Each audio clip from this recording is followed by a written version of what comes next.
Good morning, everyone, and welcome to another weekend workshop and the first weekend workshop of 2023. It is so great to have you with us. I'm so glad that you've carved out some time in this first week of January to join us to talk about this exciting topic, which of course is content marketing for women entrepreneurs. We have Jennifer Baker in the house again with us. We've had her several times before. I know she's popular amongst our weekend community. And of course, if you're from the Kingston area, then you probably know Jennifer and the work that she does around content marketing and a lot of other things that you'll probably hear a little bit about today as well. So an exciting announcement, which I'll share with you in just a moment, that relates to Jennifer and the topic we're covering today. But just as we're getting started, why don't you take a moment to introduce yourself to some folks in the room? Let us know what your business is. Let us know what you're all about. And that way people can connect with you in the Zoom chat and they can maybe follow your business. And we always love to give people a chance to network here as well. While you're doing that, I'll take a moment to acknowledge that Queen's University is situated on the ancestral territory of the Haudenosaunee and the Anishinaabe peoples. And I am grateful to live, work, play, and learn constantly, continually, as an uninvited guest here on this traditional territory, and to work alongside such an inspiring group of Indigenous women entrepreneurs as a part of the We Can project. And some of you know that we do have more than 100 Indigenous women entrepreneurs as a part of this project. So exciting. And I know several of you are on the call today, so welcome. It's great to have you. Why don't you continue to take a moment as I let folks in from the waiting room to just introduce yourselves to others who are in the group. If you want to let them know from what part of the world you're connecting, because I certainly know not everyone here today is from the Kingston area. But if you are, I have an announcement I just want to drop now, and I'm going to drop it a little bit later towards the end. And that is that there is a 6-week free boot camp that is available through Jennifer Baker and through the We Can project. It's basically, we actually announced it in our newsletter earlier this week. So I know some of you have already signed up. If this topic interests you, I want to make sure that you apply. Now, we can only take 10 women, but Jennifer will probably explain a little bit later in the presentation, maybe what that bootcamp entails. It actually is quite specific in the registration form. And reminder that only those who are located in the Greater Kingston region would be eligible for this program. And of course, as always, we are looking to prioritize underrepresented groups of women entrepreneurs. And if you're wondering what that means, it's in the registration form. All right, so without further ado, I know we've got a lot of ground to cover today. Jennifer is ready. I can see that you all are ready. And so let's dive right into it. Jennifer, the floor is yours. Welcome back. Awesome. Thank you so much, Carrie. I'm always excited to come to these We Can webinars. I get to meet a lot of great people. And today we are going to be talking about content marketing. And this is a great topic. It's one of the big struggle points I find with a lot of individuals that I work with. So I'm super excited for this webinar. So I do want to start off. Some of you who have been following me for a while may be noticing a little bit of a new logo up on the screen. I am going through a rebrand. I have brought on team members, and it is represented through removing my name as Jennifer Baker Consulting as the sole individual and bringing in my 3 team members that I currently have. So a little bit about me for those of you who are new. I own and operate a digital marketing and consulting agency in Kingston and have been doing so for now 11 years, which is incredible. So I'm super excited to be here for another webinar. I think this might be 3, if not 4. Okay. So let's get right into it. So today we are going to learn about what is content marketing. We're going to talk about what are content pillars, how to come up with some of those ideas, and then leveraging, and I like to give people a little bit of tools and toolbox. So how to use Canva to start to make that content. And there's going to be tools and tricks along the way. So thankfully this webinar is recorded. So you can make notes, but I understand that Carrie will be sending this out to you afterwards. So another thing, feel free to put your questions in the chat. Carrie will be monitoring. Sometimes I do peek over and I look to see what's happening in the chat as well. So put your questions in as we go along. And thank you everyone for introducing yourself. Again, if you are a regular kind of viewer of my webinars, you know that the more I know about your business, the more I will use you in examples. So feel free to chitter chatter, talk about your business. I can already see Kenna with art and Camille from copywriting. And so I've got a lot of really great ideas already and a lot of names I haven't seen in a long time. So I'm really happy to connect. So content marketing, I'm super excited to be talking about this. I teach a course at the college on content marketing. It's a 6-week class, so I've brought in a lot of the concepts for this week. So content marketing really is about providing value and loyalty to your clients, to your customers, and to that potential group of individuals who may become a customer in the future. It also starts to build trust and relationships among this group of people. This is a big part. If you take nothing else away from today's session, just this part, content marketing will answer those specific questions that people have about your product, about your service, about your offering. Content marketing is about providing that value. Okay. So I'm not gonna, stand here and tell you everyone needs to be on TikTok and doing silly dances and following trends. But really what I want you to take away from this is that content marketing provides value and loyalty by answering those specific questions that people have. And I'll give you some examples as we go through. I've got some places where you can start to think. So here's an example of that. So REI is kind of an outdoorsy shop. And their example of content marketing, very basic, how to replace a bike chain. So they sell bikes. They know that their customers use bikes, they're cyclists. So they provided a very simple video on how to fix a bike chain when it's broken, when it falls off, or if it just simply needs replacing. So I want you to think about that. And we're going to kind of drill down a little bit more on this. But how can you start to provide that value to your customers, your potential customers? And content marketing is always about the customer. It is always, always, always about the customer. How can you start to provide value to them through the content that you create on social media? So here's a little bit of, it's going to be homework. I'm going to give you a little bit of time to think about this, but something that I introduce to individuals is called a problem solution grid. And I'm not going to get to, teacher or academic on you, but it's very simple and it looks like this. So this is for a fitness coach, and I feel like there was a fitness coach in here from Napanee, Diamond. I can't remember your name. Megan, you could just use this one. So this is a problem solution grid that you may start to use as a framework. And what you're looking at is the customer's problems that they're coming to you with. Not your problems. We have lots of problems, but what we're looking at is our customers' problems. So you may find that a potential customer or client, they're struggling with a lack of sleep. Maybe they have a busy schedule. They have a lack of drive, maybe to get to the gym. So what can you provide to them to solve that problem? Maybe Megan can suggest relaxation exercises. Maybe there's a yoga class that may help. Maybe there's time management that, there could be fitness on the go, on demand, I guess.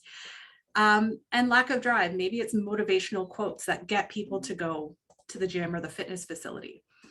So as we move through this, you can start to see the content that comes out of it.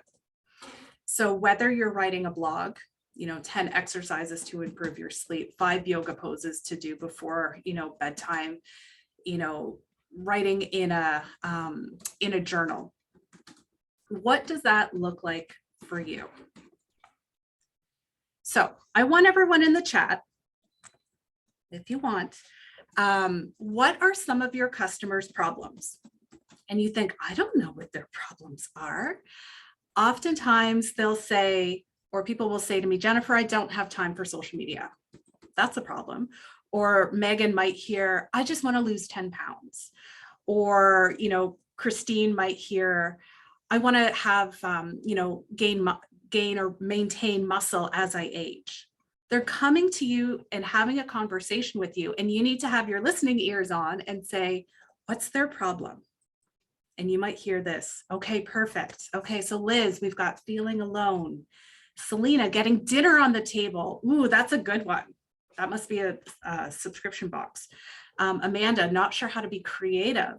Wendy, not having enough time or skills to complete admin. Okay.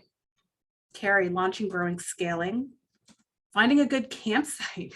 Yes. What length of necklace chain looks best on? That is a great one, Kenna. That's really good. Sheila's fighting fires versus dealing with strategic. Risha is getting rid of bladder leaks. Difficulty with hormones. Oh, these are really good. Okay, you've got lots of problems, or your customers have lots of problems. So let's go back for a second. So start to write these down. So you've got kind of the one initial problem. So I'm gonna pick on Risha, and I hope I'm saying her name right. So how to get rid of bladder leaks. Okay, so that's very broad. So I want you to think about that in different context. So you could make one piece of content out of that, but maybe it's bladder leaks for women who are running, okay? Or women who do weightlifting, or for women who, are busy moms, so you start to segment based on your audience. So you as a business owner, you say, oh, I see, mostly, busy moms, they have 2-3 kids, or maybe you see, people who have businesses and they're dealing with those issues. So break it down even further. So segment it down, and it's going to start to really complete your content. Okay, I want to give another example. Ooh, confidence on camera. Okay, so Dawn, confidence on camera. And see, I'll just pick on anyone I see in the chat. So confidence on camera is a great one. Now, is that confidence on camera for TV? Is it for Zoom calls? So 2 segments.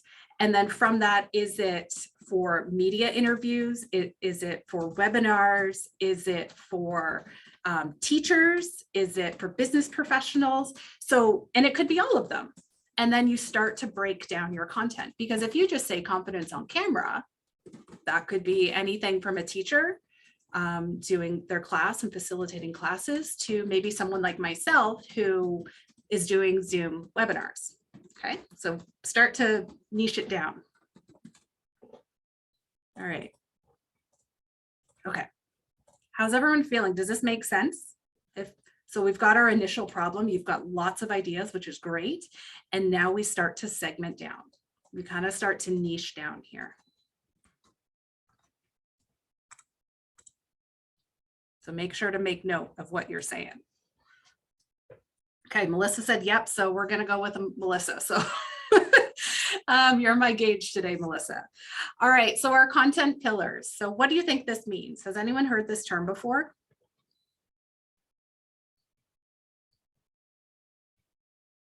Okay, Anya, yes. Amanda, yes. Okay, you've heard the term.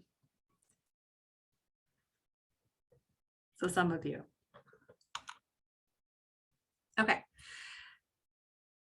Very simply, and sometimes they're called different. So you may have heard it and, maybe somebody else talking about it. Sometimes they're called content buckets. Sometimes they're called pillars.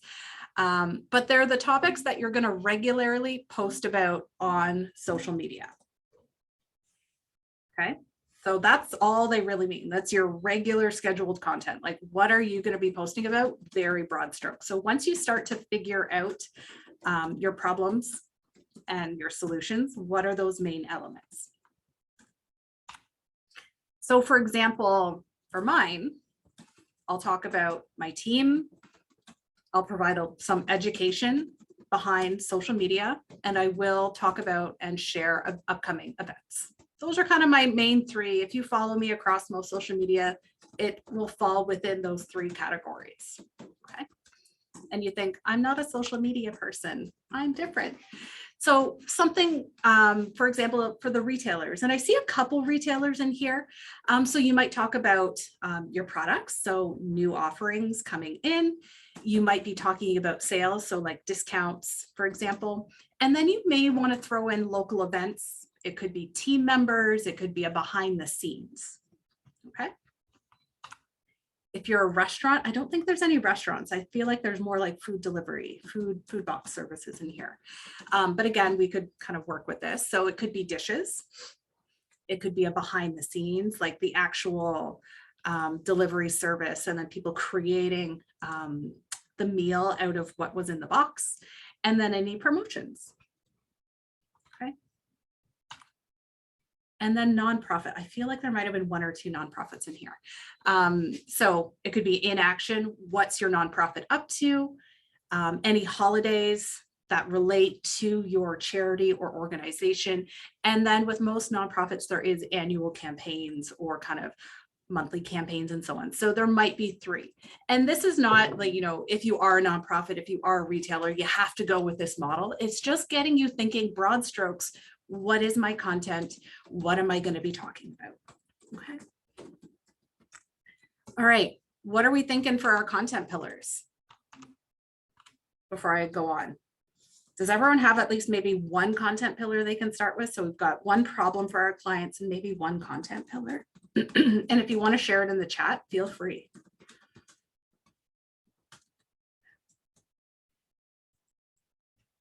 Anya loves it. Great. Okay, Susan, group events, education on mindfulness and coaching and events. Great. Education, upcoming events. Okay. Okay, so Jenny has a content pillar for every day of the week. I would love to hear those, Jenny. Ooh, behind the scenes, how I cut gemstones. Oh my gosh, Kenna, you could. Yes, people would love that. Volunteer development. Chantel setting up a wedding. Do a time lapse of you, like you and your team, or maybe just you running around setting up a wedding. A lot of people do love the behind the scenes content. A lot. Like what, it's like the Wizard of Oz, like showing behind the curtain of what happens. People love it. Behind the scenes body painting. Okay, so Jenny, we've got spiritual, music, theater, words, thankful, fashion, live performances. Okay, so I'm going to kind of bring you back a little bit, Jenny. So you've got a content schedule. I'm talking about your content pillars. So I missed what you did, but you might be talking about theater, spiritual 1, theater 2, and then fashion 3, and then the content flows out of that. But okay, what to wear for branding, photo shoot, and yeah, camping, glamping, cottage hacks, products. Okay. Okay, so Christine's working on her problem solutions. Excellent. Oh, sorry, performance artist and fashion costume designer. Excellent. Ooh, are you, so you like sew the costumes, Jenny? Yes, the whole process from beginning to end, from concept to the construction and even mass production.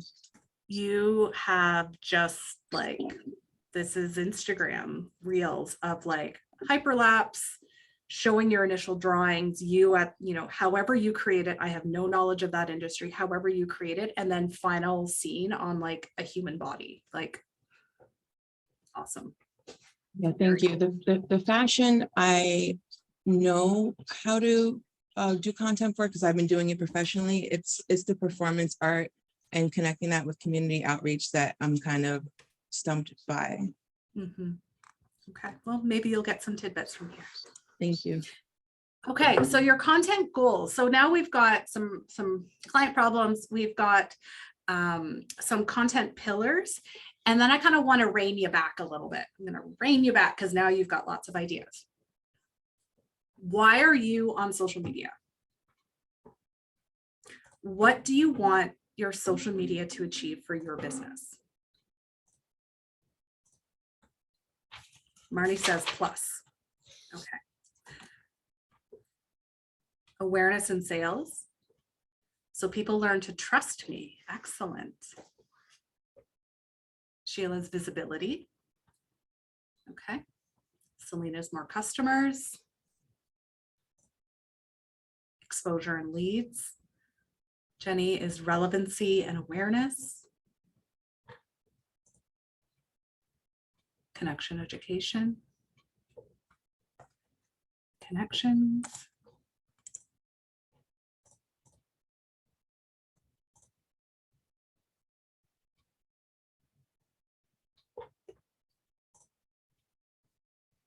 Okay, good.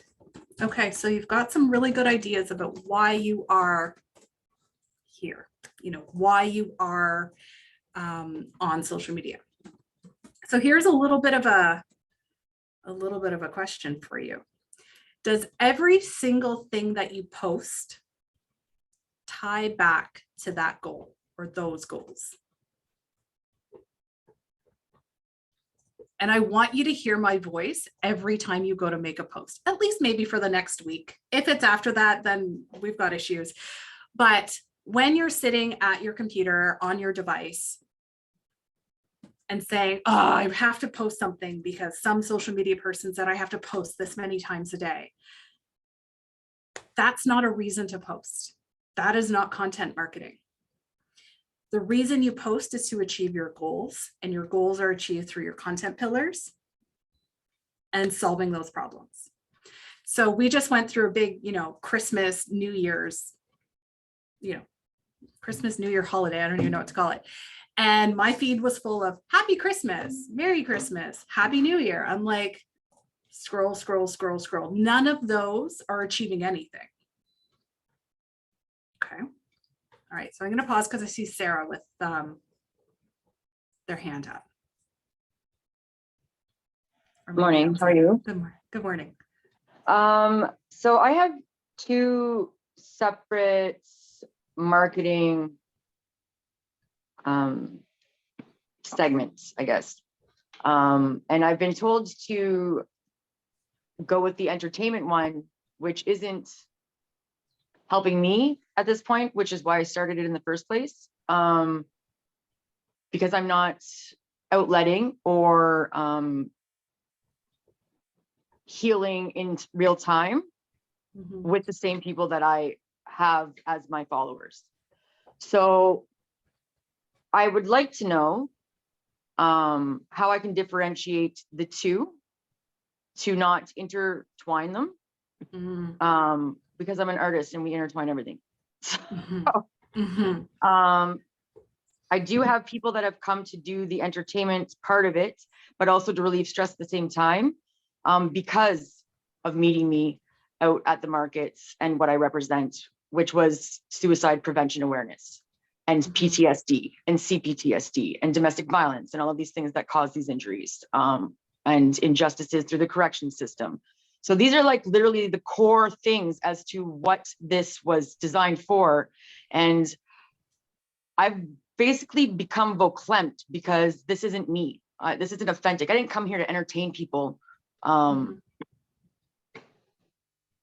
with this facade of being sunshine and rainbows. And I can't be sunshine and rainbows if I'm not healing in my journey, which is literally what I was doing to begin with, which is why I have 2,000 followers. And I've had no following pretty much because I've turned it into something that it's not.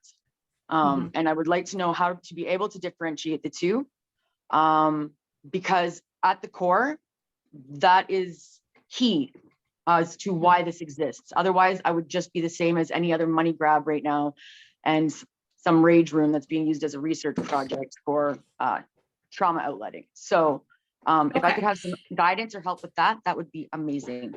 Sure. So that kind of ties back, and I don't know everything about your business, Sarah, so I'm going to give kind of broad idea. It's a smash studio, but we create fine art while doing it. So I'm not there to pick up people's shit. No offense. You're going to pick it up. We're going to recreate something out of those broken plates. And we use fine art materials. It gets epoxied and finished, and then they have a piece to hang in their home of their reclaimed anger. So. Okay. Honestly, I would, the one thing that sat with me was, you're not here to be sunshine and rainbows. That's not who you are. I would just lean into who you are and go that route. That's No, just, that's not what I was saying. That's not what I was saying. I'm sorry. So if that came across as that and that's what you interpreted, my apologies. That is not what I meant.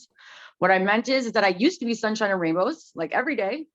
okay. I'm not now because I'm not healing, this was created to heal.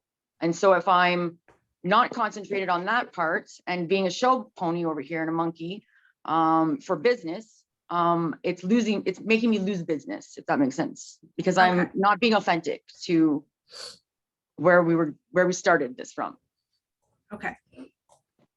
if that makes Carrie, sense. Carrie, did you want to jump in?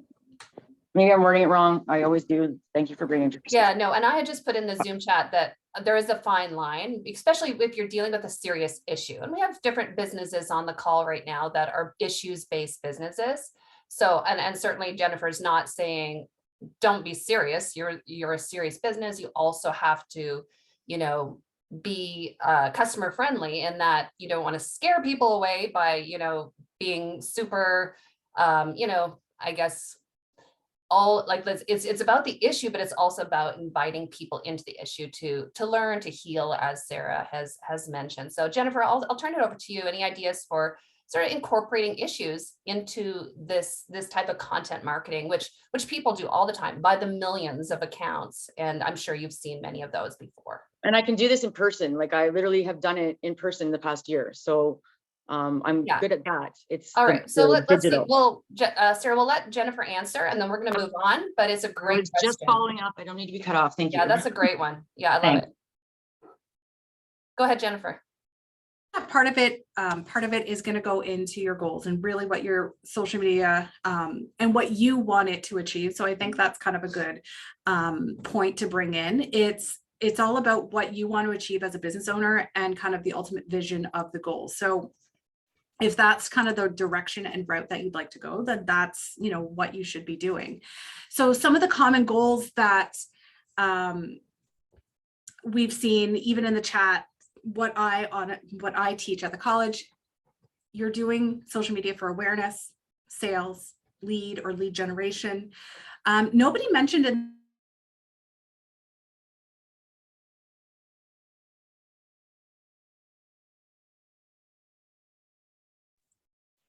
Are we good? Sorry, Jennifer, go ahead.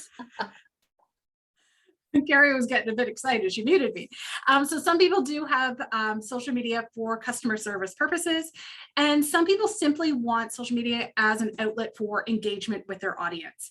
So while I saw in the chat that the kind of the bulk of people were awareness, sales, and leads, other ones that can come up include customer service and engagement. Okay, so that's kind of layering on our ideas behind content.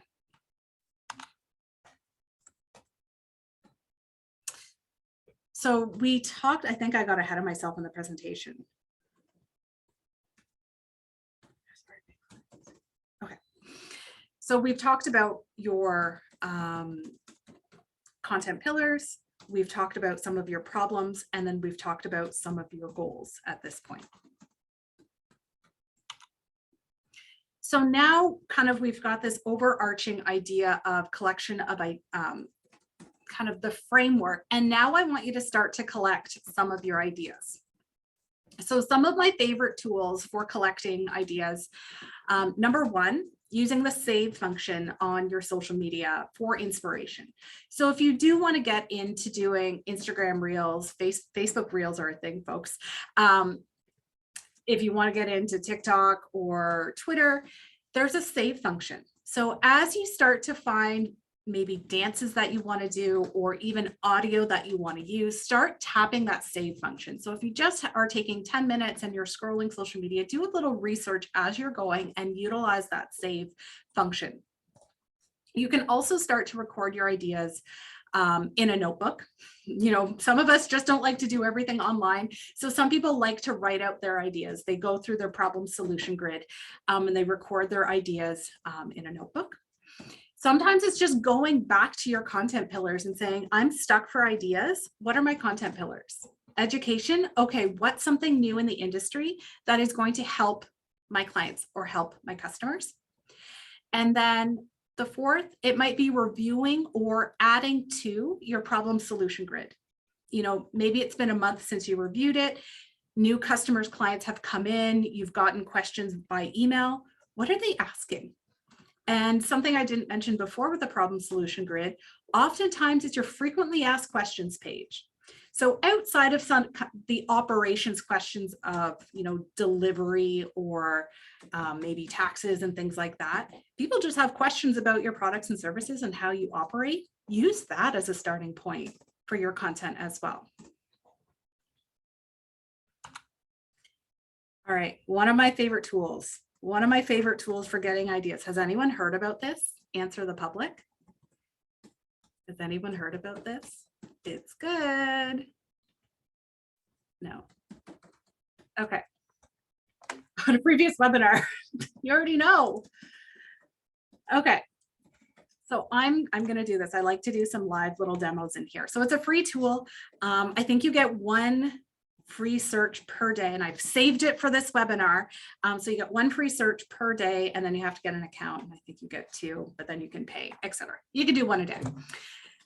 So what this is doing, it's pulling in what people are searching about a specific topic.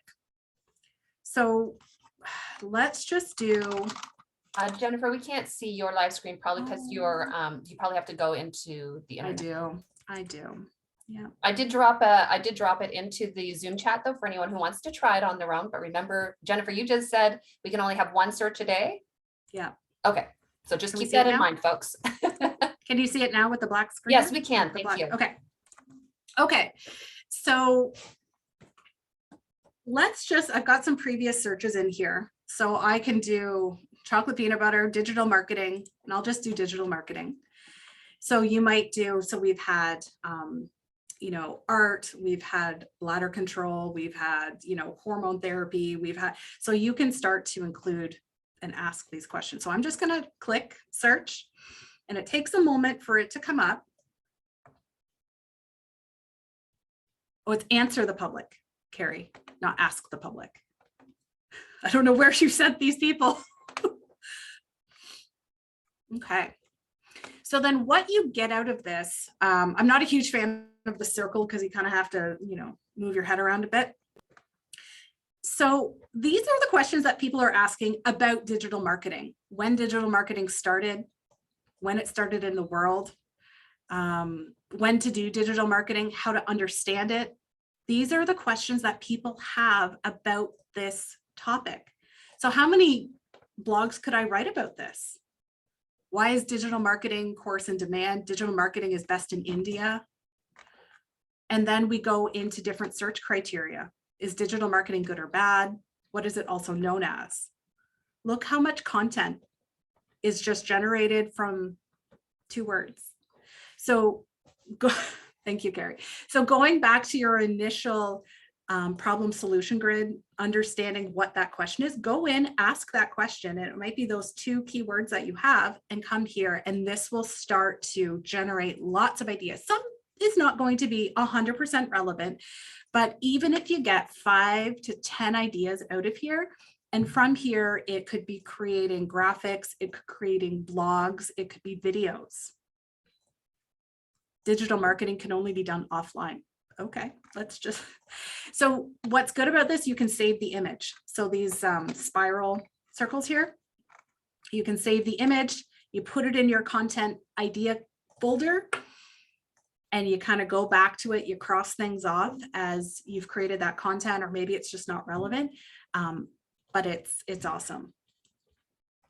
Okay, so I would recommend, don't do it now, don't waste your time doing it right now, but go back later today or tomorrow for your free go at this, and you can do it once a day. Okay, so that's a great tool that I use just if I'm really struggling with content. Okay, the next thing I like to do, and I'm leading you down a path here. So the next thing I like to do, and I generally do it quarterly, is I look at special days, weeks, and months. I look at holidays, I look at operations and closures, any upcoming sales, events, whether they're in person or online. Okay, so now I've got content fillers, I've got all of our content that we're going to create. And then these are kind of the required, almost required, I call them required things that we post about. So we're layering on our content pillars.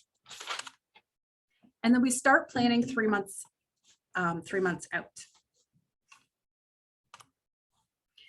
So even if you're looking at it today, and I like to physically look at a calendar, okay? So if you start to put in, okay, what are the special days? And by special means, I don't mean donut day. I mean special days that are relevant to your business. So I'm talking about, I think there's like a social media awareness day or social media day. It's in May or June. So I would put that in, but probably that would be the only thing for my organization. For you, you may have other ones to include. Look at the calendar in the sense of, am I going to be doing any sales or promotions? And then look at your calendar. Now I also want you to layer on some personal things as well. So for those of you who have personal commitments, family, school, spouse, all the things, layer on those vacations. Are you taking March break off?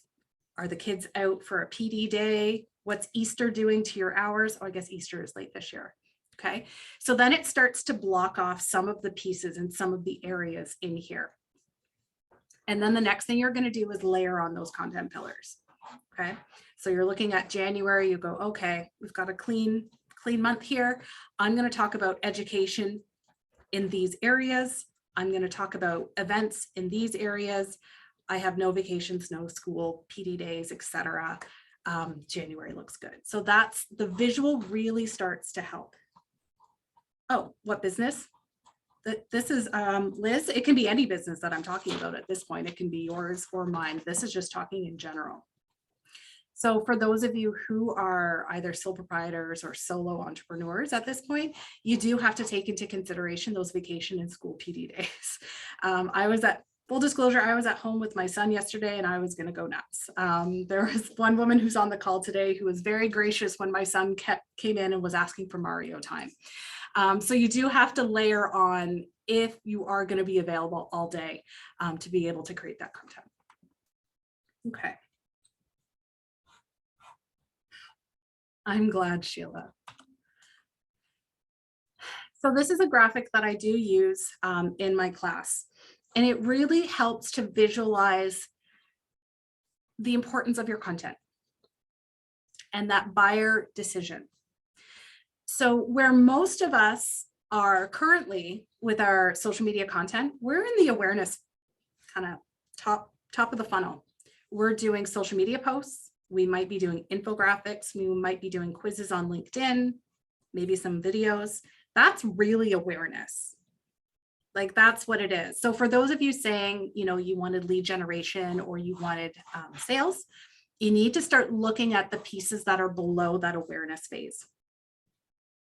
So you're looking at consideration. So newsletters, not saying everyone needs a newsletter, but it might be part of that strategy. Are you doing any events? Are you writing white papers? Is that something in your area? Are you doing webinars? I love doing webinars. That's like, I love it. That's my place. That's my consideration. And then in the decision phase, and this is not for all types of businesses, but in some cases it is relevant, doing any case studies, pricing and demos. So case studies would be important for some of you in this. So it could be anyone that has that action result. So it could be a fitness. So going back to Megan, so she can, you know, Megan can say, you know, Jennifer took my, you know, last 10 pounds boot camp and now she's 10 pounds down and lost 5 inches. So it's very much a case study showing that the results actually happened. So it doesn't have to be a case study that's all written out in, you know, hundreds of words. It can be very simple that client A took action. These are the results of client A now, present day. Okay. And that can all be brought back to that problem solution grid. No, Liz, blogging is not passe at all. People are reading blogs in the sense of, again, we're going back to problem solution. So if you provide a solution to people, they're going to read it. So how many times in your business or your personal life and you think, I can't figure out how to get this to work, I'm going to Google it. And you land on somebody's website and you get the answer. Or it could be video as well. You say personal or professional life. I can't figure out how to do this. I'm going to watch a YouTube video. So they go in kind of either direction, but it is definitely not passe. Podcasts depends on the audience. There's a lot of people doing podcasts because that seems to be the trendy thing to do. Blogging has been left kind of almost to the past, and people are saying do podcasts, but it's not for every business. Okay. So where is this content going to be published? So now we've spent, 40 minutes talking about all this content. Where is it going to be published? Where are you putting it? Are you putting it on Facebook or Instagram or TikTok or LinkedIn? Okay, big question. And then what do you want each channel to achieve? So some channels achieve different things based on the audience. So LinkedIn might be more professional, Facebook might be more personal, different content for different channels, always. Good plug, Carrie. Okay. Not every social media is meant for every business. Okay. So this is takeaway number 2. Not every social media is meant for every business. Just because your cousin's aunt, sister's, brother's niece said to be on TikTok, that is not a good rationale. You are on a social media channel to achieve a specific goal, not just to be there to be there. Okay. So when that happens, you can say, I'll take that into consideration, and you can move on. You don't have to be on every channel because somebody said so. And then the second part of this is not every piece of content is meant for every channel. So you might be creating content that's really great for LinkedIn, but not for Facebook, or really great for Instagram, but not really good for Twitter. And Melissa, that's a really great question. How do we choose what channels work best for us? Part of it is looking at what you're currently doing. I imagine you probably have some, social channels that you're using, and look and say, what's getting engagement? What's getting click-through traffic? A lot of people are moving away from Twitter. It's just not their thing. It's okay to close the Twitter account. I give you permission to go and close the Twitter account. Or if TikTok, you're like, oh, this bothers me and I don't like it, it's okay to move on from TikTok. You don't have to do it. You're not just creating content, you're trying to build a business. Okay. So this is where you can start to organize. So make a list of your content that you can create in advance, or you may have to do content in the moment. Okay, Kenna, that is a great question. So everyone says to repurpose. Is that reworking for a particular platform? Yes and no. So I'll give you, if you give me a minute, I'm going to just pull up my website and I'll explain what the people, I'm doing quotes, the people mean when they say repurpose content. Jennifer, you'll just have to switch over to internet mode again. I know, it's just loading. Oh, it's loading my backend. Let's see. I wasn't prepared to bring up my website, so just give me a moment here.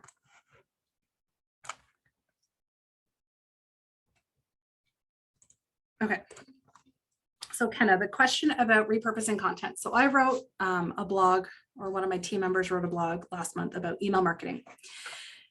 So repurposing this content would be taking this blog, for example, as a starting point. It could be a video, it could be something else, and making this into a video.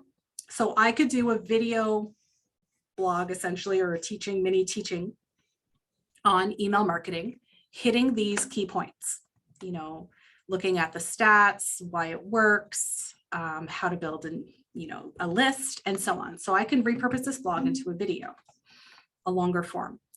I could start to repurpose this into short reels and say, somehow reworking this to make it into a reel format for all of these key points. I could also repurpose this content into more like the visual content cards that you may see with simple quotes. I know a participant has already mentioned this, but it could be the first card is, what is email marketing? Email marketing is digital marketing. First swipe, second swipe. The objective is to have direct communication. Second swipe, third swipe. So it's taking something you've already created and breaking it out into very bite-sized pieces. So look back at what you've already done, be it videos, blogs, things that you've written, and saying, how can I rework this? Can I make it into a long video, a short video, a quote, an image card, for example?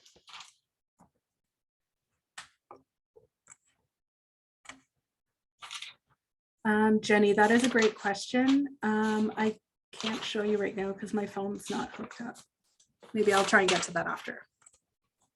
All right, so one of my favorite tools is Canva, and it can be a really great tool for starting to create kind of the basics of this content. So one of the things that I do recommend is creating and setting up a brand kit. This does require that you have a paid Canva account, I believe. But what it allows you to do is upload all of your logos, upload all of your color palettes if you have them, and Megan loves Canva, that's great, so that it makes it a lot quicker. And I'm going to give you some tips on making content more efficiently in Canva. I'm going to show you some things too. So some of my favorite popular apps that people don't know about, they often waste time going to all these separate websites when in fact they're all integrated within Canva. So I'm going to show you a couple, specifically this text to image one. That's one of the newer little tools that they have. So I'm just going to bring up Instagram post as a starting point. And then the apps, if you are looking at your canvas, you're going to go on the left-hand side all the way to the bottom of the screen. See the apps, it's like lower left-hand side. It's all the way down there. And now there is this new option here. It says text to image. So I'm going to do yellow duck in tree. So let's see. So this is AI. And if you find that you can't, oh, Liz, Canvas, you're going to be your best friend. It's a graphic design tool made for simplicity.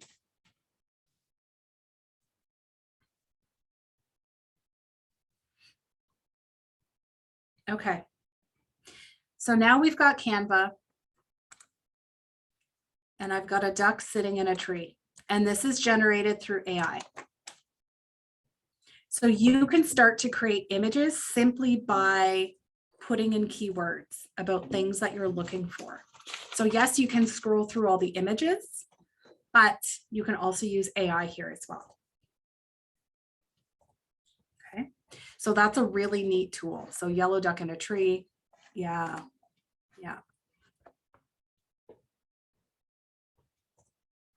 Okay, Marty's selling everyone on the free or the pro Canva here.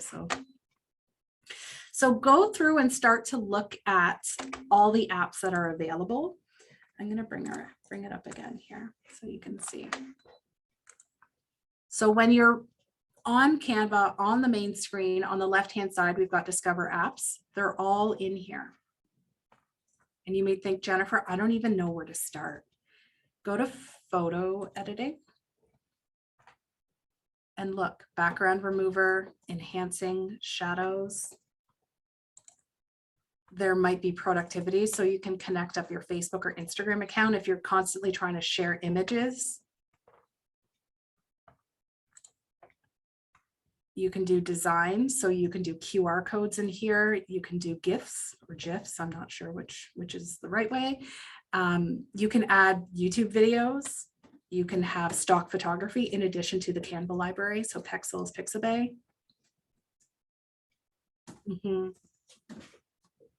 So there's a lot of tools in here that can really help in terms of saving that time and batching that content.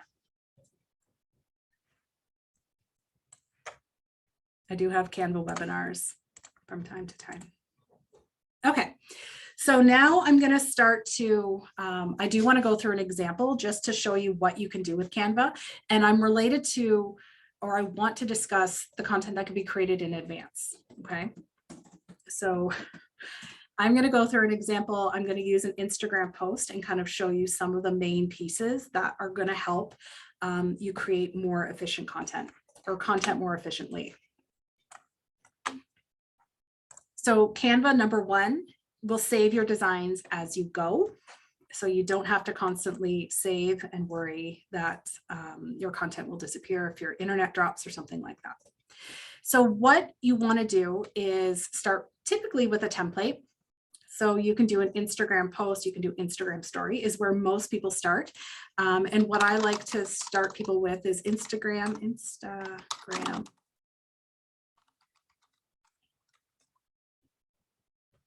The platform plus a keyword. So Valentine's is kind of the next generic thing coming up. This is your starting point. So instead of starting with just a keyword, start with the template of Instagram. So now I've got post size, I've got story size for Instagram. So in the interest of kind of this example, I'm not ready for Valentine's Day. This is just too much for me right now, but let's just do this. So Valentine's Day is coming February 14th for anyone that lives under a rock. We can customize this template. So some of the templates are by subscription only. So this is kind of where I think, I don't know, someone is selling someone on Canva in the chat. So we can see here Valentine's Day is coming. All of these are customizable. And this is where the efficiency starts to come in. So we've got a background of hearts, we've got balloons, we've got some text, and so on. So what you can start to do in here, so I've got these hearts. Let's see if we can edit this. No, I picked a bad template. So I'm going to just add a different.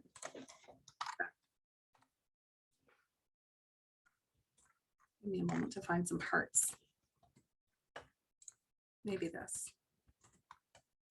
This is for example purposes. So I'm going to duplicate that and just put them there. Okay. So now we've got some hearts. I can change the color on those. So the first thing that you can do, and one of the really great tools that you can use, is called the style. Has anyone used styles in Canva? If you've been on my webinars, I sometimes talk about them. No? Wendy looks like she's really thinking there. Some days I'm not creative enough. Okay. And they've moved them on me and now it used to be on the left. Someone please help me. Projects. I'm not familiar with the style button. So yeah, the style buttons usually were on the, oh, there it is. They moved it. So see more from Canva. I went down to apps and then I tapped on styles. And Jennifer, we should mention, I'm pretty sure these are only available on the Canva Pro version. I don't think they're on. This is why Pro is like, this is the time-saving genius here. So under styles, it's giving you palettes. So it's going to say, here's your brand palette. And it's going to just customize it. Here, we can get rid of this.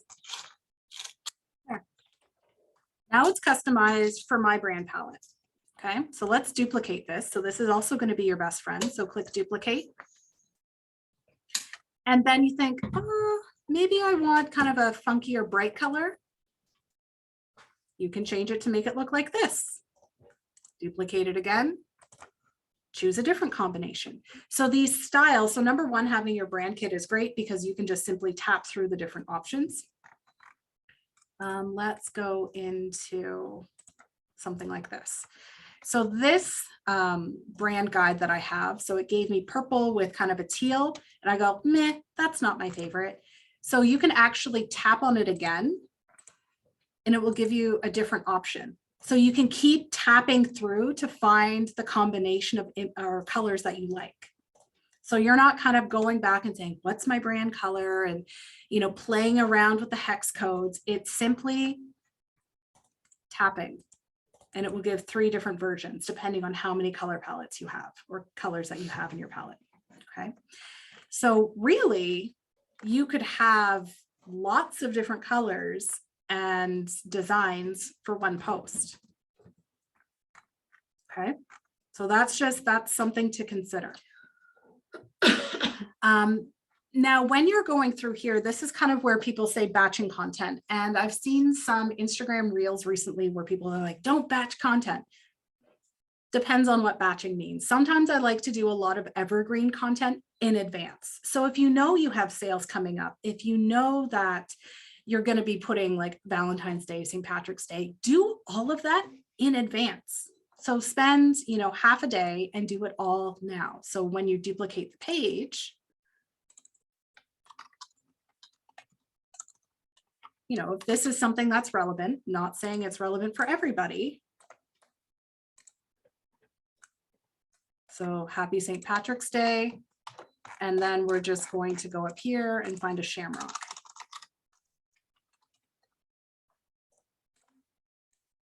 Okay. And then 17 March.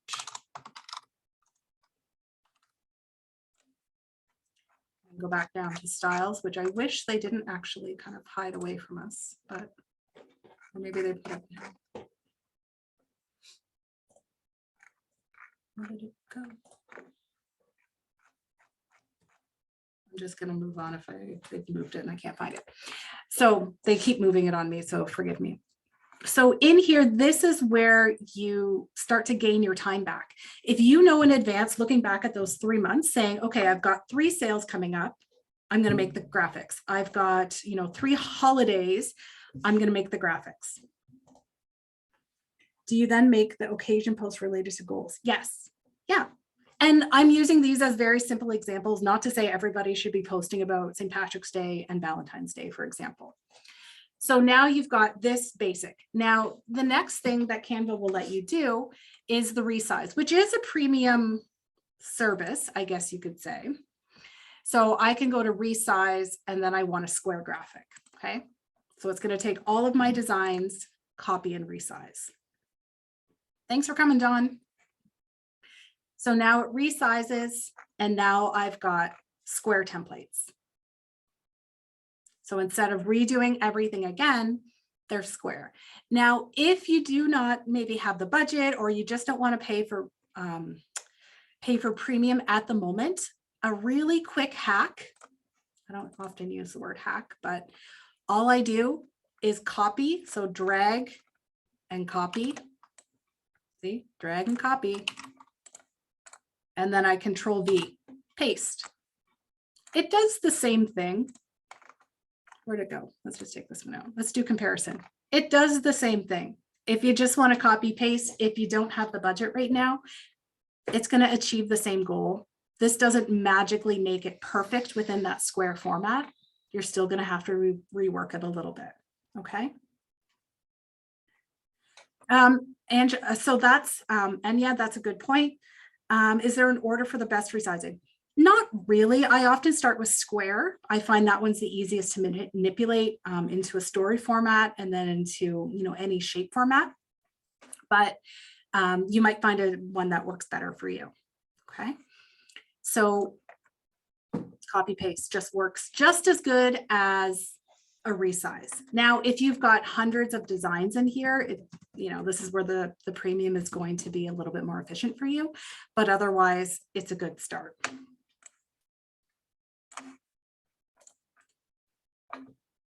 So like I said, start with your keywords.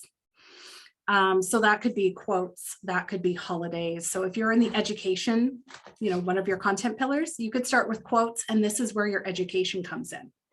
You know, here's simple stretches and so on. So this would be a good template for you. So once you've chosen that initial template, just like I showed you with the Valentine's Day example, this is where you can start to duplicate and resize and rename. I'm sad it's all ending. What's all ending? Okay. So within one file format, you can have up to 99 designs. And this is where that batching content gets back your time. Instead of looking at your calendar and saying, oh no, I have to do something tomorrow. It's already done. It's already scheduled for you.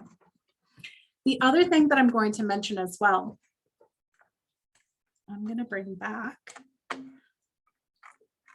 and this is kind of a little thing that I like to include. And this one's a bit more difficult to see, so I'm going to make this much bigger. So see where it says page title? So it says page 1, page title. This is where you can give them names. So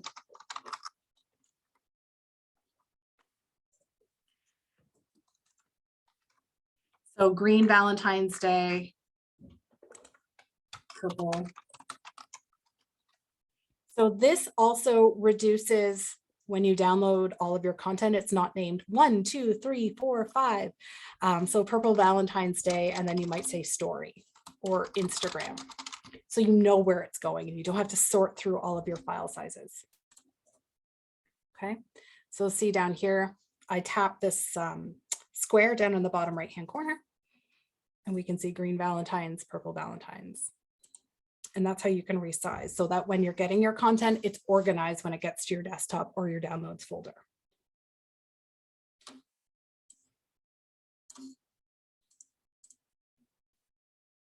Okay, and I showed you about resizing the canvas. And like I said, the copy paste works just as well. I'd say for one-offs, but if you're doing lots and lots within one folder, that's where you're going to want the paid plan.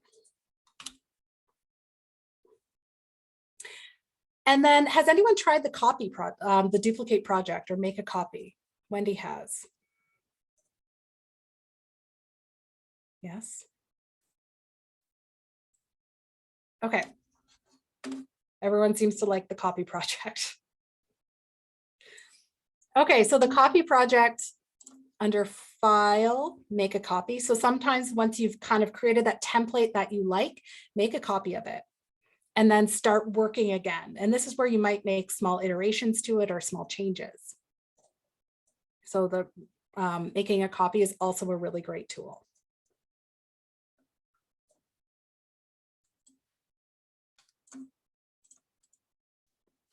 And then you're going to use styles to customize. I will update everyone on where Canva keeps moving it because it used to be in the main navigation. Now it's moving it all over. And then the last thing about Canva is kind of a little downloading type tip. So within Canva, you can create GIFs, you can create still images, you can do videos, you can do all the things. So if you've created something that has a movable graphic, so I'm going to go back to Valentine's Day for a moment and give that example. So if you've created something, for example, Valentine's Day, this one is not moving, it's static. I want to find something that has movement. So I'm going to go into elements.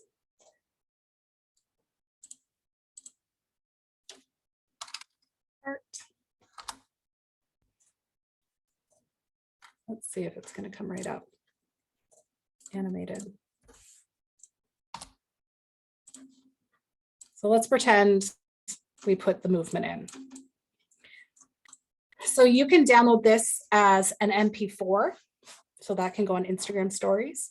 You could download it as a GIF or GIF, and that can go on Facebook. Or you can just download it as a still image. So depending on how you download it, you can have multiple types of content formats, depending on where you want to put it. And again, not everyone should be posting the same thing, but it gives you an idea that you can rework the content ever so slightly. Okay. All right. We're almost at the end. We're almost at the end. My last favorite tool, and Canva's starting to integrate this as well. But the tool I currently use is called Jasper. So it's Jasper AI, and it does writing. So you can start to input ideas and it will generate text for you. So if you just want to say, so my example is Happy New Year, your tone of voice is fun. Your outputs include, here's to a bright new year full of exploration and adventure, or here's to New Year full of adventure and experience, cheers. And it gives you a framework. It's not always perfect, but it's getting you started. Jasper will also help write blogs. It will provide you with blog outlines. It is a super, super tool. Canva is starting to do this as well. So just stay tuned. I'm not sure of their integrations, how far it's going to go, but I've been reading that Canva is going to do this as well. No, Jasper, I believe they have a free plan, as I'll do, and then you pay per word output, essentially. So if you're going to be writing, 1,000-word blog post, is going to be more expensive than if you're just looking for simple Instagram captions. It's also really great if you run an e-commerce store and need to write descriptions for products. and like you've got 1,500 products to update and upload, this is a great starting point for it as well. You can also train Jasper as well. So if you think, oh, Jennifer, those 2 examples are trash, that's never how I would write, you can downvote them. And then it will train it to start to write in your preferred method. So it's all about kind of training the system essentially to write how you would write. Okay, so Jasper is one of my favorite tools as well. And then the last thing, so we've started from creating all of this content, your content pillars, figuring out all of your clients' challenges, problems, looking at your goals, and then starting to make a little bit of content with Canva, you start to schedule it. And this is going to be a real time saver. So you can schedule using something like Meta Business Suite. So if your business is using Facebook and Instagram exclusively, you could just use the Meta Business Suite. If your business uses more channels, you may want to look into a Hootsuite, a Buffer, a Sprout Social that will allow you for more flexibility for scheduling. And that's going to be a real time saver. I just got an email yesterday that said, I think I scheduled 4,700 posts last year. So that's around 300 a month. It's my time saver. Once I create all of that evergreen content, schedule, I don't set and forget. I set, forget, and then I engage. It frees up my time for that engagement. Does it make a difference? No, it really doesn't. A lot of people have, they have issues with either algorithms. A lot of it comes down to you've got to make good content. If you don't make good content, people won't engage with you. And a lot of people, they blame algorithms or they blame platforms, and that's part of it. But if people don't like your content, they're not going to engage. Jenny, does Meta Business Suite? Not that I know of. They keep changing it. Honestly, Jenny, every day I go in and it's like, this is new. So I don't have that. Okay. So we're wrapping it up. We've got time for your questions. If I haven't scared you away or mentally overloaded you this morning, I am happy to take any and all of your questions. So I'll start with one that was put in the Zoom chat earlier. Megan had shared it with me, but if anyone has questions, we're just going to use the Zoom chat for that, make sure that Jennifer can get to as many as she can. So because you showed up live, this is a great opportunity for you to ask questions in the Zoom chat. So go ahead, drop those. Jennifer, the question Megan has was, did you address, maybe I missed it, how often you should be posting content? Like where do you stand on that? What's too much? What's not enough? What's your thoughts? So depends on the channel. So Instagram could be easily daily. Facebook might be 3 to 4 times a week, Twitter daily, LinkedIn 3 to 5 times a week. Oftentimes when I get started with new clients, I test and we'll post every day. And if that's not getting results, we'll pull back a little bit and see if that makes a difference. And this is where people get a little bit kind of muddied with expert advice. And they say, oh, this expert said I have to post every single day. They don't know your business. And if you're not providing good content, you could post every day and it doesn't matter. But if you post twice and it's really good, great content, that's going to matter. So you do want to show up to the platforms and then you do want to test a little bit. So hopefully that answers your question. Yeah, and maybe people want to put in the chat how often they post, just to give an idea. I know I have multiple channels that I run for multiple organizations right now. And yeah, I post pretty much every day, but I repurpose. Like I'm not coming with a new post for Instagram, a new one for Facebook. You can repurpose those same posts right across LinkedIn, Twitter. Obviously, as Jennifer mentioned, adjusting the sizing as necessary. Sheila asked, what's the difference between a blog and a post? And then she was asking about length. Is it length and location? Is that the difference? Kind of. So blog posts are traditionally found within a website. So as you saw earlier, I brought up my website. It had the email marketing. That would be considered a blog post. Whereas a post, a social media post, would be found exclusively on a Facebook or an Instagram. So blogs are typically longer with more information, whereas a social media post is shorter. It's more truncated. Thanks. And Kenna asks, do you differentiate between posts and stories for types of content? I do. I don't post the same content. It's different. I typically say do different types of content across social media, as well as within the own Instagram itself or Facebook itself. Because think about it from your own perspective. If you see the same piece of content 5 separate times, how does that make you feel? You know, you want to provide value at different touch points, knowing that not everybody looks at your stories, but they may see your posts and vice versa. Okay, good point. Yeah, I know when I do stories, I tend, like, sometimes I know people share their Instagram's post to their stories, and that's fine, because I know some people only look at the stories. They never look at the posts. Yeah. So then you'll catch them, but it's good to do, like, I do different kind of content in my stories. And so, yeah, think about how you might use that differently. Selena asks, what's the best time to post? She's a food box service. So number one, you can look at the analytics kind of on the back end of Facebook and Instagram. It will say when your followers or people you, sorry, that just threw me off, or when people are online. So that's a starting point. And then it also comes down to testing. So if you post early in the morning versus late at night, one of the things I really try to drill down with people is understand your audience. When do they have time to look at what you're doing? Do they have young families? And think about your own day if you've got young families. Me, generally chaos until 8 o'clock, like generally chaos. So I don't have time until 8 or 9 o'clock at night versus somebody who's maybe an empty nester. They have more time during the day. Also consider sleep patterns. You know, is your target audience late at night? Do they sleep in? So you can use the data as a starting point, but then start to really think about your customer persona and say, when are they online? And not only when they are online, but when would they have time to take action? So if you want subscribers to your food box, do they have time at 12 o'clock in the day, or is it at 10 o'clock at night? Because it's one thing to be seen, it's another thing for them to take action. That's a great point. And another thing that I've found works also is that you can, as I mentioned, I do sometimes the same post on Instagram and then I'll do it on Facebook. You don't have to do them on all the platforms at the same time. Maybe some of your audience is on earlier in the morning and then you drop one on Facebook in the evening. It can be the same content.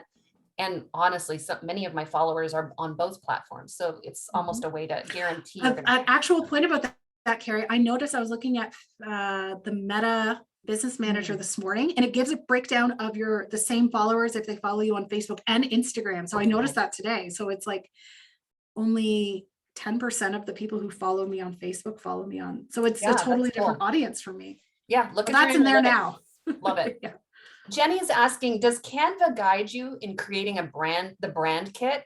And does it then use the kit to help generate automatic color palettes, text, etc.? So it does guide you to create the brand kit. So it will prompt you to say, what are your logos? What are your colors? What are your preferred font? In terms of, I'm looking at Canva, complementary colors, you can get into complementary colors. So me with my green, if I put in my specific green that I use, it will give me several different palettes of suggested combinations. So it does do that. It's just kind of found in a different section. Yeah, but it does. I know once you kind of start using a palette, it's suggested to you the next time. It's like, oh, I see you used this last, and it's so helpful because I'm like, oh, thank God, because I don't remember every time. So it does save it, which is cool. Mm-hmm. Amy asks, what are your thoughts on hashtags? I see some posts with so many. How many is too little and how many is too many?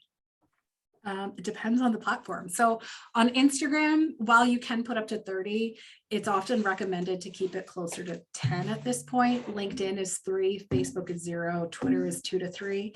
And hashtags, there's a big crutch with hashtags, and I have 3 different types of hashtags. So one is content. So what is your post or content actually about? Is it about a cup of coffee? Is it about digital marketing? What is it about? And then the second part is location. So where are you located? Who are you servicing? So your service area. And then the third is campaign related. Yeah. So a lot of people get down the rabbit hole of they're like, oh, social media manager, social media managers. It's like, do you want to be found by those? Is that your audience? Probably not. So I would suggest better hashtags and less hashtags than kind of doing the 30. That's kind of passe at this point. And Jennifer's dead on in terms of using your local, like I know many of you are global brands perhaps, but for instance, in Kingston, YGK, YGK business, YGK entrepreneur, because very often I've seen so many women that do hashtag women-owned business, hashtag Black-owned business, and suddenly they are starting to get spammed, right? You get these comments like, please promote on blah, blah, blah. And you're like, where's the spam coming from? It's coming because you use generic hashtags that someone is monitoring and just spamming the heck out of you. So the more specific your hashtags can be, like to your location, etc., you're not going to get that kind of spam. So yeah. Oh, repeat the 3 again: content, location, campaign. Excellent. Jenny asks, what would you say are the content pillars if the topic themselves are not? What would you say are the content pillars? Oh, if the topics are not the content pillars, what would you say are the content? I feel like the topics should tie back into the content pillars. Yeah. That would be because I know, Jenny, you posted again your topics. Okay, so your topics are spiritual, music, theater, words, thankful, fashion, live performances. So Saturday live performances, that's not a content pillar. That's, oh no, maybe live performances. But live performances, that's under your theater content pillar. Thankful throwback, that's under maybe spiritual. So you may have spiritual, music, theater, words, poetry, maybe that's under. So what I'm seeing from your previous post, Jenny, is kind of a combination of your content pillars, and then you're segmenting, you're niching down within those content pillars. So the Sunday, Monday, Tuesday is what I see.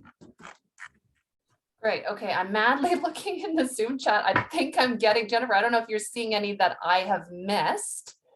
Someone asked, is this being recorded? Yes, it will be posted later to our YouTube channel. And I don't typically email it out to everyone. Oh, sorry. That's okay. What I'll do is I'm going to drop the YouTube channel right now. Maybe while Jennifer scans for another question, or maybe adds to something that's already been said. Let me just grab that YouTube channel so everyone can go there. And by the way, there's more than 100 other wonderful virtual workshops there, and several of them are by Jennifer. So. So Megan asked, can you schedule reels or videos? I think they're working on it. Honestly, Megan, there's so many bugs in there at this point that it's a little bit of a challenge. It's a bit dodgy at this point. So it's not you, it's them situation. So give it some time and it might be a bit better. Sorry, I spelled YouTube wrong there, but you know what I meant. At least the link should be correct. Excellent. All right. So what I want to do at this point is just remind you, and you've seen I've been dropping the link a couple times. If you are a woman-owned business in the greater Kingston region, and you particularly belong to an underrepresented group, which is explained in the registration link, which I'll drop one more time, then do take advantage and apply. We have 10 spots for 10 women-owned businesses in the greater Kingston region. And the question was asked, what does greater Kingston mean? All the way to Belleville, Trenton, Prince Edward County, the rural areas around Kingston are also included as well, of course, as Kingston Central. So you definitely can apply. And if we have the space, we will certainly make sure that you get into that boot camp, which starts on January 23rd. Jennifer, did you want to mention anything else about that boot camp that might be of interest? Although all the dates are in that registration link, etc. I'm looking. I have to go back to my outline because it's been holidays. So yeah, so it's all in that link. Wendy, I see you've asked a question about that as well. I'm going to go grab that link one more time. The information we have is there. And so that's what I would suggest, that you kind of visit that link to find out if it's for you. That the exact dates are listed it's Mondays at 9, if I'm not mistaken, for 6 weeks, Jennifer. And the exception is the Family Day Monday, which is a holiday, and then it's being moved to the Tuesday. Okay, Yeah, great. maybe. Thanks, Well, Wendy. we're moving it and now I have, there's an error, but yeah, we Okay. will be moving it. So the different weeks that we're covering, I brought up my list. So importance of content marketing and your goal setting, creating your content calendar. And then I spend 2 weeks on creating content because there's just so many ways to create content at this point. Planning and scheduling all of your content and then reviewing. So it's kind of that full circle of getting your content done. And then hopefully by the end of it, you've got a couple months of content planned and scheduled, at least that evergreen content. Right. And yes, so Thank you, to Gloria. Sarah's question, what if you're a one-person show? I think most of the women on this call today are one-person shows. A lot of solopreneurs tend to attend these events. So definitely that's designed for solopreneurs. Absolutely. Megan, go ahead. I'm gonna, you had a question and we'll let you wrap up today. Go ahead and ask your question.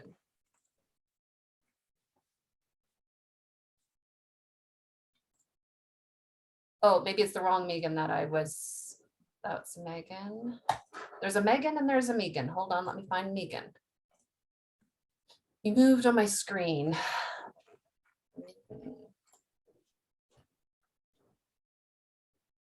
Oh, maybe you're on the third screen. Sorry about this, folks. I'm looking for Megan. There's Megan. Oh, right there. There you are, Megan, right in front of me. Okay, go ahead. You should be able to, sorry, Megan That's H. okay. Go ahead. Thank you.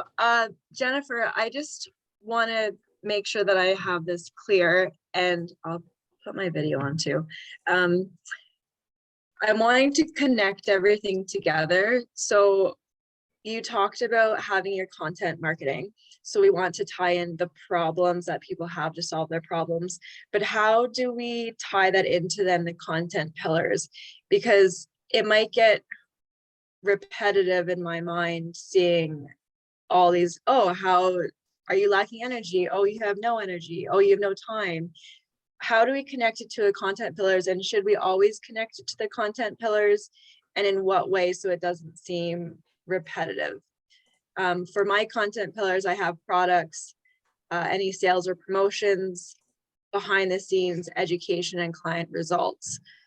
So I guess for some things, like behind the scenes, for example, I probably wouldn't have a problem, or should I try and always have a problem for You the don't person always to have to solve? have a, no, you don't always have to have a problem. But oftentimes it helps when you're really struggling with your content. So I don't think you would necessarily get repetitive, because with your business, you can niche down so specifically that if you wanted to provide education, you can say, you can provide education related to like safety in a fitness facility or a gym. And that could include like basic hygiene or like a stance, or, you know, the debate of wearing shoes or not. So like you can get so specific that you're not being repetitive. It's not just be healthy or be safe in our fitness facility, but you're going to say, you know, clarifying the debate between, you know, shoes versus no shoes, one content, clarifying the debate between like hand washing or whatever it is, so that you're not going to be repetitive. Right. Mhm. Okay, no, that's great. Okay, It sounds thank like you. you've got a great plan. So Yeah, okay, thank you so much. you're welcome. And just to piggyback back on that point, Megan, also, it's like, listen to the questions that your audience is asking. I know Jennifer's talked about this before too. It's like, what's the questions they keep asking? Use those as content, because other people will be asking those same things. Like, should I have a rubber sole in the gym, or do I need a rubber sole? There's a post, right? So Yeah. it's like, And like even like marking sole shoes, like, does Yeah. it matter? Like just literally every little niche question. And you as a business owner, if you've been in business a year or more, you might think, if I hear this question one more time, those are the things that people Yeah. are really desperate to know. So you can really leverage that for content. the things that we might take for granted, right? Like, well, everyone Yes. knows that. And yet if people are asking it, there's a post don't. or not just a post, but there's content, right? In Mhm. whatever form. I'll slide one more in here. Jenny asked, do you know of any services that can help you clean up your social media footprint? Like in making content, including privating all content on Facebook. I guess that means protecting your Facebook So content. like securing, that's something that we offer. Like, we can go through your accounts and clean up all of your content and make everything private. So that's something that we can do, my team can do for you, Jenny.